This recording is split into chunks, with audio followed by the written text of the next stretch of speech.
I always believed my father was an honest and fair man. But one day I found out that he had been deceiving our family for many years. He had a second wife, a second home, a second life. He thought he could keep it a secret. He was wrong. I never noticed anything strange about my father's behavior. As far back as I could remember, Dad was the cornerstone of our family, dependable, loving, and always there when it mattered. Sure, he traveled frequently for work, disappearing for days at a time to close deals in different cities, but that was just part of being a successful business consultant. At least, that's what we all believed. Mom would count down the days until his return, her eyes lighting up whenever his car pulled into our driveway in the suburbs of Boston. My younger sister Emma and I grew up watching their relationship with a kind of reverent awe. The way they looked at each other even after 20 years of marriage seemed like something straight out of a romance movie. "Your father," Mom would often say, "is the most honest man I've ever known." She'd smile that private smile of hers, the one reserved only for thoughts of him. That's why I fell in love with him. In a world full of liars, John Campbell tells the truth. I believed her. We all did. Dad had built his reputation on integrity, both at home and at work. He coached my baseball team when I was younger, never missed Emma's dance recitals, and still managed to surprise Mom with weekend getaways for their anniversary. We were the perfect American family, the kind neighbors envied and relatives used as the standard for what a healthy household should look like. That carefully constructed image shattered on a random Tuesday in October, during my sophomore year of college. I was home for fall break, killing time at the Burlington Mall while waiting to meet some high school friends. I wasn't even supposed to be there, originally planning to stay on campus that week to catch up on assignments, but a last-minute cancellation of classes had given me the opportunity to come home. I spotted him near the food court, and my hand instinctively raised to wave. But something stopped me. Dad wasn't alone. A woman with shoulder-length blonde hair walked beside him, her arm casually linked with his. Between them, holding both their hands, was a boy who couldn't have been older than 8. They looked comfortable. The woman leaned into my father's shoulder, laughing at something he said. The boy, with a startling resemblance to Emma at that age, skipped along between them. Dad bent down to ruffle the kid's hair with the same affectionate gesture he'd used with me thousands of times before. My stomach dropped. The pretzel I'd been eating turned to ash in my mouth. I ducked behind a pillar, my mind racing to find rational explanations. A relative I'd never met. A client he was entertaining. A friend of the family who needed support. But I knew. Something in the casual intimacy of their body language told me everything I needed to know before my conscious mind could fully process it. I followed them at a distance, feeling like I'd stepped into someone else's life. They shopped for clothes for the boy, my father holding up shirts against his small frame with the practiced ease of a parent. The woman, who was perhaps a few years younger than my mother, kissed Dad on the cheek when he purchased an expensive gaming console, just because. "Alex has been wanting this for months," I overheard her say. "You spoil him too much, John." Alex. The boy had a name now. Not just a face. I took pictures with my phone, hands shaking so badly that most came out blurred. But it didn't matter. I had seen enough. I didn't confront him there. Some part of me, the part that still desperately wanted to believe in the father I'd known all my life, needed more evidence. Maybe there was an explanation. Maybe I was jumping to conclusions. I canceled plans with my friends, claiming a sudden migraine, and drove home in a daze. Mom asked if I was feeling okay when I walked through the door, and I nearly broke down right there. How could I look her in the eyes knowing what I'd just witnessed? "Just tired," I mumbled, retreating to my bedroom where I spent the night staring at the ceiling, the family photos on my wall now seeming like props on a movie set, carefully arranged to tell a story that wasn't real. The next morning, I began my investigation. I didn't tell anyone, not Mom, not Emma, not even my closest friends. This was a burden I would carry alone until I knew the full extent of my father's deception. I started with social media. Dad had always been minimally present online, claiming it was a security risk given his corporate clients, but I knew the woman's face well enough now to search. It took 3 days of methodical searching, creating fake accounts to access private groups, and following tenuous connections before I found her. Elizabeth Michaels. Liz to her friends. Senior accountant at Meridian Financial, a company that frequently contracted with my father's consulting firm. Her profile was semi-private, but her photo albums told the story I was dreading to confirm. Weekend getaway with my amazing husband. Photos of my father, my dad, on a boat, his arm around her waist, both of them suntanned and smiling. Alex's 7th birthday. So blessed to have this little man in our lives. My father kneeling beside the boy, his son, both of them beaming as they posed in front of a chocolate cake with blue frosting. 10 years with this man. Happy anniversary to us. A candlelit dinner, champagne glasses raised, my father kissing her hand across the table.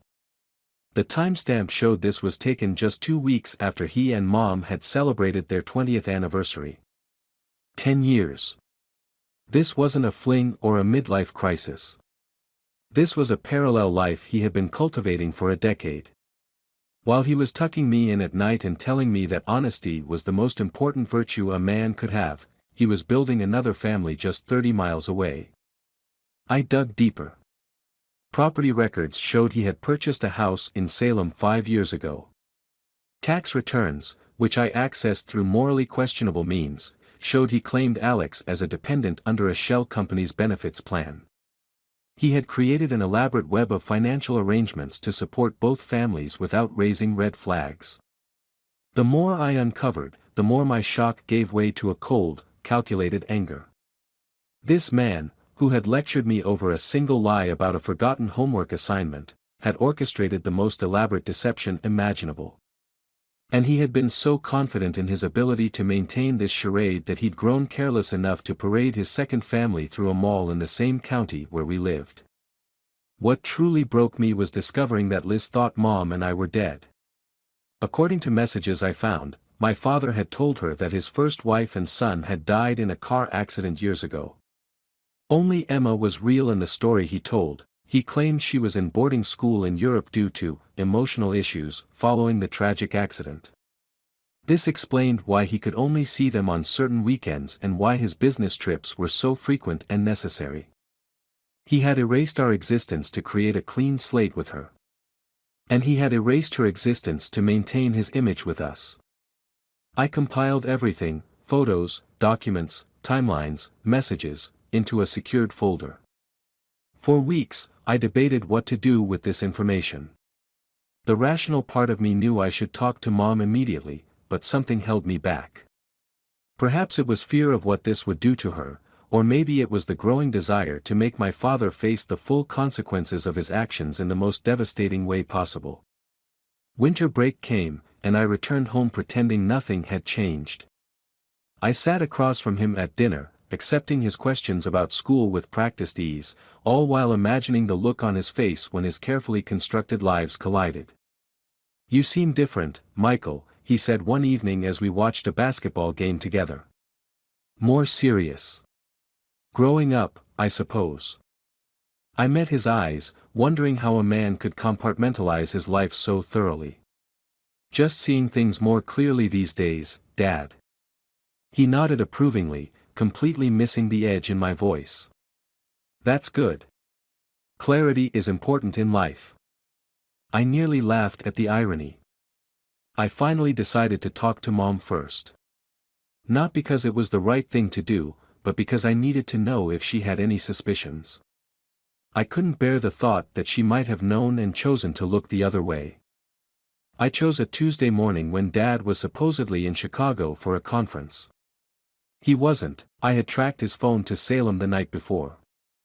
"Mom, I need to show you something," I said, opening my laptop on the kitchen table.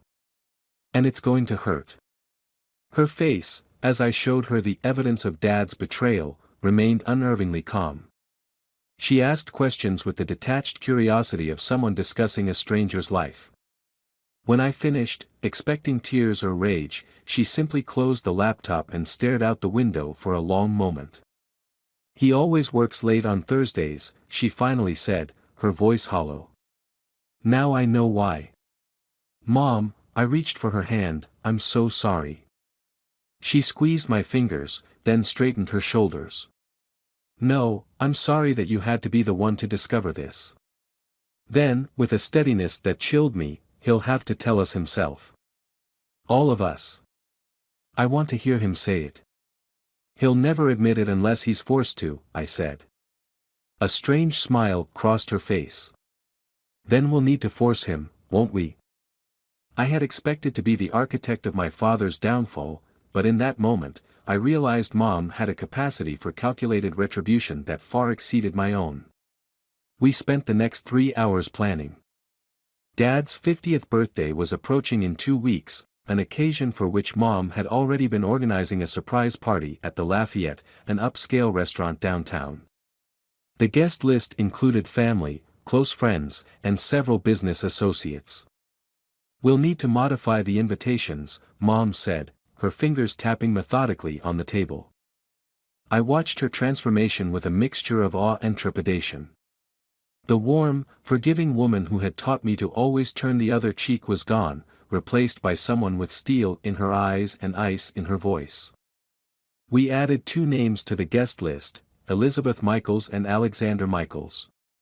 The invitation mentioned nothing about a surprise, just a formal dinner celebrating John Campbell's 50th birthday, with a request for business casual attire and prompt arrival at 7 p.m. Mom insisted on delivering their invitation personally. "I want to see her," she said. "I need to know her face before that night."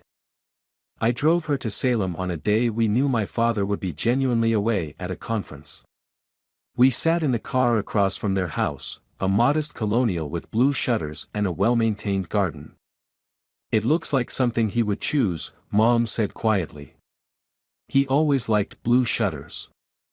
She straightened her blazer, checked her makeup in the mirror, and transformed herself into Amanda Campbell, Regional Director of Campbell Consulting, a fictional position at my father's very real company. I watched from the car as she walked confidently to the door, envelope in hand. Liz answered, and even from a distance, I could see the confusion on her face. They spoke for less than 5 minutes. Mom handed her the envelope, they shook hands, and it was done. When she returned to the car, Mom's hands were shaking, but her eyes were clear. "She seems nice," she said as we drove away. "Younger than me. Prettier, maybe.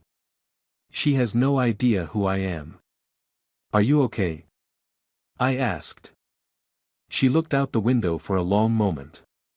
"No. But I will be." The next 2 weeks passed in a blur of preparation. Emma, who was home from college by then, sensed something was wrong but didn't press when we deflected her questions. Dad remained oblivious, commenting occasionally on how Mom seemed to be planning something special for his birthday but otherwise continuing his practiced routine of dividing his time between 2 families. On the night of the party, we arrived early to ensure everything was perfect. The private dining room at the Lafayette had been arranged exactly as Mom specified, a single long table with place cards carefully positioned. Dad's seat was at the head, with Mom to his right and Liz's name card to his left. Alex would sit beside his mother, and Emma and I would be directly across from them. "Are you sure about this?" I asked Mom as we surveyed the room. The weight of what we were about to do suddenly seemed overwhelming. "He took 10 years from me," she replied. "Years I can never get back. Years I spent believing in something that wasn't real." She straightened a flower arrangement with precise movements. "He doesn't get to control the narrative anymore." Guests began arriving at 6:30. Family, friends, colleagues, relatives from out of town, all unaware they were about to witness the implosion of what they thought was a perfect marriage. Emma chatted nervously with cousins, still in the dark about why Mom had insisted on such formal attire for what was typically a casual family celebration. At 6:50, Liz arrived with Alex. She looked uncertain as she entered, scanning the room for a familiar face. Mom intercepted her immediately. "Elizabeth? I'm Amanda Campbell, John's colleague. We met briefly at your house. Thank you so much for coming. John will be so pleased." Her voice was warm, her smile genuine. If I hadn't known better, I would have believed they were old friends. Liz relaxed visibly. "Thank you for including us. John talks about his colleagues all the time, but we rarely get to meet them." "Oh, you'll meet everyone important in his life tonight," Mom assured her, leading them to their seats. "Absolutely everyone." At 7 o'clock sharp, Dad arrived. We had arranged for his assistant, who was unaware of our true intentions, to bring him under the pretense of a client meeting. He entered the private dining room with a confused expression that quickly turned to delight as everyone called out, "Surprise!" For 3 seconds, he basked in the attention, smiling and laughing as he scanned the room full of familiar faces. Then his eyes found Liz and Alex, seated exactly where Mom had placed them. The blood drained from his face so quickly I thought he might faint. His smile froze, then crumbled at the edges as his gaze darted between his 2 wives, his hidden son, and the daughter and son he'd raised publicly. Mom stood, champagne glass in hand, supremely composed. "John, darling, won't you take your seat? Everyone's waiting to celebrate with you." He moved like a man underwater, slow and disoriented, to his place at the head of the table. Liz stared at him, confusion evident in her furrowed brow. "John, what's wrong? You look like you've seen a ghost," she said, reaching for his hand. "In a way, he has," Mom interjected smoothly. "Elizabeth, or do you prefer Liz? Did John ever tell you about his first family? His first wife?" Liz's hand froze midair. "His first wife passed away. In a car accident. With their son." Her eyes darted to Emma. "Except for their daughter, who studies in Europe." Mom's smile never wavered. "Is that what he told you? How interesting." She raised her glass. "To John Campbell. Loving husband, devoted father, twice over." The room fell silent as understanding rippled through the guests. Dad's mouth opened and closed, but no sound emerged. "You told me they were dead," Liz whispered, voice cracking as she pulled Alex protectively closer. "You said they died 10 years ago. And you told us you were working late," I added, unable to contain myself any longer. "You told us you were at conferences, closing deals, building your business. But you were building another family." Dad finally found his voice, though it emerged as barely more than a croak. "I can explain." "Can you?" Mom asked, her tone conversational, as though they were discussing weekend plans. "Can you explain 10 years of lies? Can you explain to your son, your first son, why you erased him from your life when speaking to your second family? Can you explain to your second wife why you never divorced your first?" Liz stood abruptly, knocking over her water glass. We're married. Legally married. 8 years." Her eyes were wild as she looked at Mom. "Who are you?" "I'm Amanda Campbell. John's wife of 22 years. Legally married. Never divorced." Mom's composure finally cracked, just slightly. "Just like you, I believed everything he told me." The room erupted in confused murmurs. Dad's parents, seated near the far end of the table, stared in horrified silence. His sister was already on her feet, moving toward Mom with a protective instinct. Emma, finally understanding what was happening, had gone deathly pale. "How could you?" she whispered, looking at our father with tears streaming down her face. "How could you do this to us? To them?" Dad reached for her, but she recoiled. "Emmy, please. Don't call me that," she snapped. "You don't get to call me that anymore." Liz had backed away from the table, pulling Alex with her. The boy looked frightened and confused. My daddy said I don't have a brother, he said, staring at me with wide eyes. I didn't know I had a brother either, I told him gently. This isn't your fault. Dad stood suddenly, his chair scraping loudly against the floor. Stop. All of you. This isn't how this should happen. How should it happen, John? Mom asked. With more lies? More deception? Or were you planning to maintain this charade indefinitely?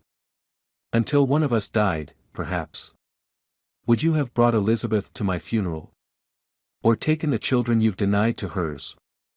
Liz made a strangled sound and turned to leave, but Dad grabbed her arm.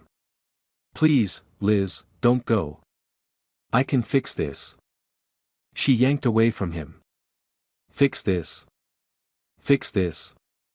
Her voice rose hysterically. You told me your wife was dead. You let me fall in love with a widower who didn't exist. She looked around the room wildly. Do any of you know who this man really is? Because I certainly don't. She grabbed Alex's hand and pushed past the stunned onlookers. At the door, she turned back, her face contorted with grief and rage. I hope you rot in hell, John Campbell. Don't ever contact us again. Dad moved to follow her, but Mom's voice stopped him cold. If you walk out that door after her, don't bother coming home, she said. Your things will be on the lawn by morning. He froze, caught between his two lives as they both crumbled around him. His face registered a series of emotions: panic, anger, desperation, and finally, defeat. I never meant to hurt anyone, he said, his voice hollow. Emma laughed bitterly. That's the problem with liars. They always think they're the heroes of their own stories. The evening disintegrated after that. Guests made awkward excuses and fled. Dad's parents approached Mom with tearful apologies, swearing they had no idea. His sister hugged Emma and me tightly before leaving with her husband, promising to call tomorrow. In the end, only the four of us remained: Mom, Dad, Emma, and me, seated at the massive table amid half-empty glasses and untouched dinner plates. Why? Mom finally asked. The single word contained a universe of pain. Dad stared at his hands. It wasn't planned. Liz and I, it was just supposed to be an affair. But then she got pregnant with Alex, and I couldn't just abandon them.